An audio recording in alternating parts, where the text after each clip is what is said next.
Straight to Florida now. The highways are packed as drivers flee Hurricane Irma. The models continue to agree Florida is in for a direct hit. Look at this new video from the Caribbean showing Irma's fury in St. Martin and the Dominican Republic. Buildings are badly damaged. The death toll in the Caribbean has risen to 20. Billions more are in its path in Florida. Here's a live look at Singer Island in Florida, where it's truly the calm before the storm. We'll get a report from Miami in just a few moments. But first, Storm Teammates Ellen Baca is here with where Irma is headed. What's the very latest, Ellen? Well, Emily, we're going to continue to watch Irma very closely as it tracks west-northwest at about 14 miles per hour. So hurricanes move very slowly. And as it does so, it's going to be trudging closer and closer to Florida. Now, right now, if you were to look at the tropical satellite, we have 3 separate hurricanes that we're watching. So Hurricane Jose, the farthest away, now a Category 4. You can see it's very well defined.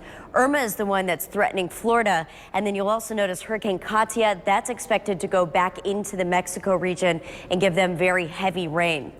Now, it's looking like Irma has downgraded just slightly to a Category 4, which is still an incredibly destructive storm.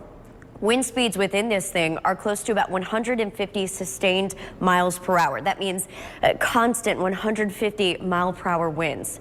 So as this moves over some of these islands that are not very mountainous, it's not going to be slowed down all that much. And the water temperature here is 80 plus in some locations. So that's fuel for this storm. And that's one of the reasons why we're continuing to expect this to move towards Florida and maintain its major hurricane strength. So as we go through Saturday, this is 8 a.m., you'll notice that's right around the time frame that we're expecting the storm to take a northward turn. And at this point in time, the northern shore of Cuba could be inundated, very strong winds, and at the same time, the Bahamas getting blasted with some of these very strong winds in the outer bands because the wind field is so massive with this storm.